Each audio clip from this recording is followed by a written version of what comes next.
Welcome back, guys. It is Patrick here on A Veteran's View, and boy, do we have some tasty information this Wednesday morning.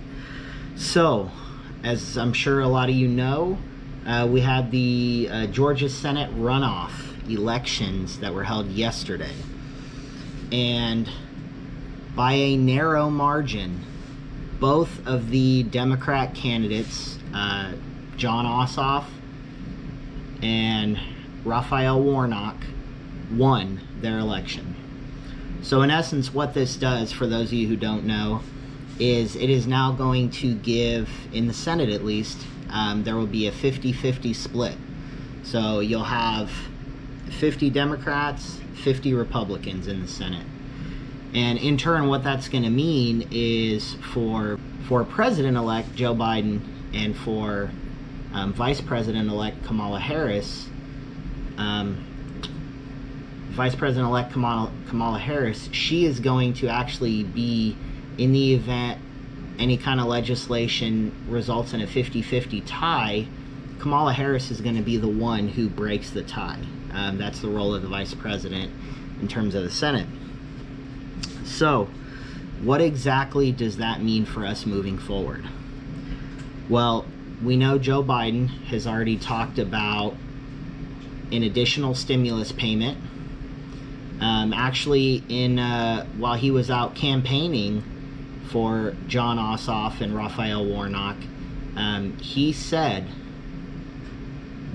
this election, if you put John Ossoff and Rafael Warnock in the Senate, $2,000 checks are coming.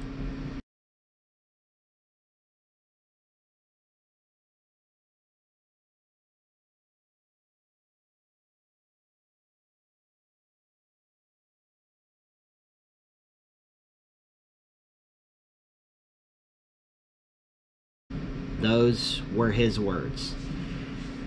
And I know for a lot of people this is going to be very exciting. So what it looks like now is, and John Ossoff, he released a video this morning actually talking about his win and whatnot. And these type of stimulus checks, they could actually get this done and potentially get out as early as next week. Now, Donald Trump would still be president at that point, and even though he called, leading up to this runoff election, he called for $2,000 stimulus checks that he wanted, would he sign that piece of legislation coming from a Democrat-controlled Senate? That we don't know. So there's going to be more to come for that.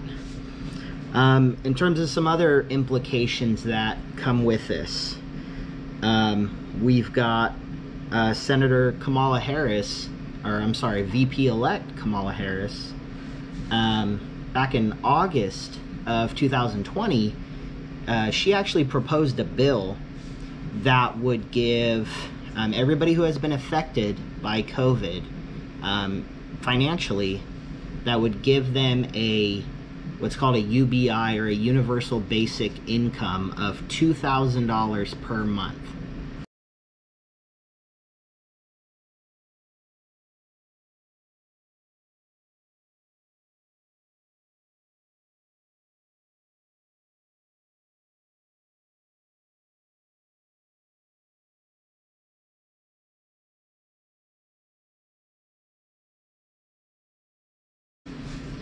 And this would be throughout the pandemic until the end of the pandemic.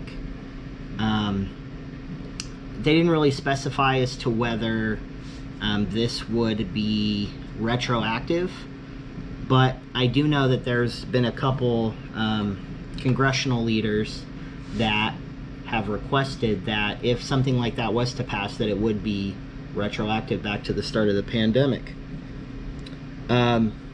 In terms of current stimulus money, and UI extension and rental assistance, today being the 6th, it looks like this should be the day that, at least for rental assistance and EIDL grants, that hopefully we can actually start to get some more information on how to apply for those, what do you need, who needs to apply for those.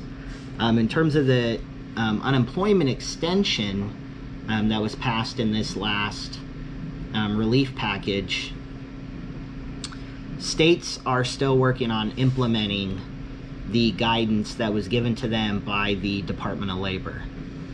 So in some states, depending on what type of unemployment claim you had, when you filed it, what state you live in, you could already start seeing your new unemployment income along with the federal top-off, or you still may not see it yet. And we don't necessarily have a definitive date. That's all going to be dependent on your particular state's unemployment department.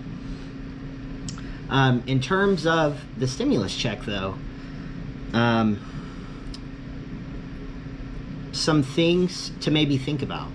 So if you're one of the vast majority of people who would get stimulus checks, just based on the data, they haven't necessarily had any type of income loss. So if you fall into one of those categories, just kind of jotted down some ideas and maybe some things you might want to look at that you could do with your stimulus money. So obviously one would be save it in the event you might need it. If you yourself feel like you're in a strong career, or say you own your own business, or you're operating all online, or you know that there's no chance you are going to lose your job, you could save it. You could donate the money. There are a lot of organizations, food banks, churches, Salvation Army, a lot of organizations that are doing a lot of good in the community.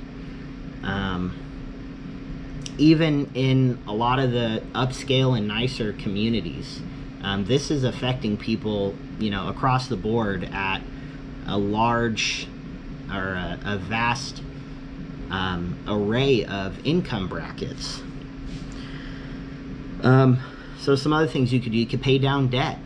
If you have incurred any debt since the pandemic began, or if you just got any outstanding debt. But if you are going to pay off the debt, if it's anything related to bills that you're behind, water, electric, gas, rent, those would be the ones you would want to hit first. If you are not behind on any of those, then you could start knocking out, regular credit card debt and whatnot. Doing kind of I think it's called the Snowball Method. So pretty much you would want to start at your lowest debt, get that fully paid off, then take whatever the minimum payment is on that debt, roll it into your next lowest debt, and pay that minimum payment plus the minimum payment of the new debt until you get that paid off. Or if you don't want to do that, or if you don't have any debt, then you could look into potentially, if you have kids at least, you could start like a 529 plan or a college saving plan for your kids. One of the other things I know that Joe Biden is going to be very big on is going to be funding for state and local governments. So throughout this entire process, states have been hurting. They've been dishing out way more money than they could bring in. I know specifically here in California, where I live, in order to balance their budget, they actually had to cut all state employees' salary by 10% across the board. I will say that Governor Newsom did include himself in that, so I mean every state employee at every level, 10% cut. And I know a lot of people were appreciative that Gavin Newsom included himself in there, because we know with a lot of these politicians, there's a lot of ways that they can maneuver around and get themselves exempt from those types of pay cuts and exemptions. So just kind of as a whole, this Senate race has been crazy, and the margin of victory that the Democrats pulled off is crazy, and the vast majority of people did not believe this was going to happen. They believe, you know, it was a good possibility they could get one of the seats, but they did not think they would get both seats. So this is going to cause a drastic shift in a lot of aspects of our lives, because it is going to make, for a lot of the priorities that Joe Biden is going to have, it is going to make them a lot easier for him to get through, because now he's going to have a House that is friendly to him, a Senate that is friendly to him, and then obviously himself as president. For a lot of different types of legislation and bills and whatnot, all you need is a simple majority, at least in the Senate, and the same in the House. But for a lot of these massive funding packages, spending bills, it typically requires a minimum of 60 votes in the Senate. And we do know there have been a lot of Republicans that have came out and that have openly supported the $2,000 checks. So kind of what we're going to have to see now is, with the Senate in the hands of the Democrats, are those same Republicans still going to be in favor of these $2,000 checks? And if these senators are not still in favor of these $2,000 checks, then that tells you exactly why they were in favor of it when the Republicans still had the majority. It was clearly a political move. So we'll have to see how that kind of plays out. I know for myself, I pretty much was up all night looking into this and reading into it, and I, like a lot of people, I'm sure, just can't believe that that the Democrats took both seats in Georgia. Now, I know Georgia has not finalized their election yet, and who knows if they could find some votes here, some votes there, no clue. But what I do know is, as it currently stands, that's what we have. So kind of with a lot of this, guys, this is just going to be crazy. I mean, we all know how 2020 was, and 2021 starting out this way is absolutely nuts. But, you know, we can still, you know, be smart with our financial decisions and what we choose to do. And for a lot of people, if they feel like they're in a very insecure position and they want to save this stimulus money, by all means do it. I'm not a financial expert by any means. I do have a foreclosure on my record from a couple years ago. It was a bad life choice on my part, and since then I've been striving and doing everything I can to make sure that I don't have that happen a second time.